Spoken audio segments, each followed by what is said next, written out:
ಗೌತಮಿ ಜಾಧವ್ ಅಂದ ತಕ್ಷಣ ನಮಗೆ ಫಸ್ಟ್ ನೆನಪಾಗೋದೆ ಸತ್ಯ ಸೀರಿಯಲ್ ಹಾಗೂ ಬಿಗ್ ಬಾಸ್ 11ರ ಕಂಟೆಸ್ಟೆಂಟ್ ಅಂತ. ಗೌತಮಿ ಜಾಧವ್ ಅವರು ಬಿಗ್ ಬಾಸ್ ಇಂದ ಹೊರಗೆ ಬಂದ್ಮೇಲೆ ಅವರ ಕುಟುಂಬದಲ್ಲಿ ಬಿರುಕು ಮೂಡಿದೆಯಾ ಅನ್ನೋ ಅನುಮಾನ ಶುರುವಾಗಿದೆ.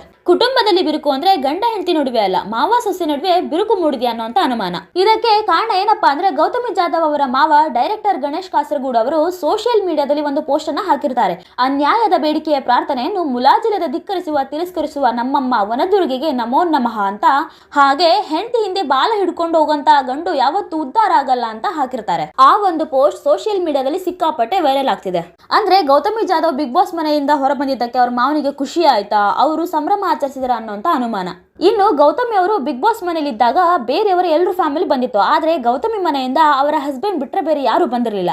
ಹಾಗಾದ್ರೆ ಮಾವ ಸೊಸೆ ಸಂಬಂಧ ಚೆನ್ನಾಗಿಲ್ವಾ, ಗೌತಮಿ ಕುಟುಂಬದಲ್ಲಿ ಬಿರುಕು ಮೂಡಿದ್ಯಾ, ಹಾಗಿದ್ರೆ ಏನಾಗಿರ್ಬೋದು ಅನ್ನೋಂತ ಅನುಮಾನ ಎಲ್ರಿಗೂ ಕಾಡ್ತಿದೆ. ಈ ಎಲ್ಲಾ ಪ್ರಶ್ನೆಗಳಿಗೂ ನ್ಯೂಸ್ ಚಾನಲ್ ಅಲ್ಲಿ ಉತ್ತರ ಕೊಟ್ಟಿರುವಂತಹ ಗೌತಮಿ ಅವರು ನಮ್ಮ ಮಾವನ ಈ ಒಂದು ಪೋಸ್ಟ್ ನ ನೋಡಿ ನಂಗೂ ಕೂಡ ಆಶ್ಚರ್ಯ ಆಯ್ತು, ಆದ್ರೆ ಮನೆಯ ಪರ್ಸನಲ್ ವಿಷಯ ಮನೇಲೇ ಇರಬೇಕು ಅಂತ ಬಯಸ್ತೀನಿ, ಹೊರಗೆ ತರೋದು ಬೇಡ ಅಂತ ಹೇಳಿದ್ದಾರೆ.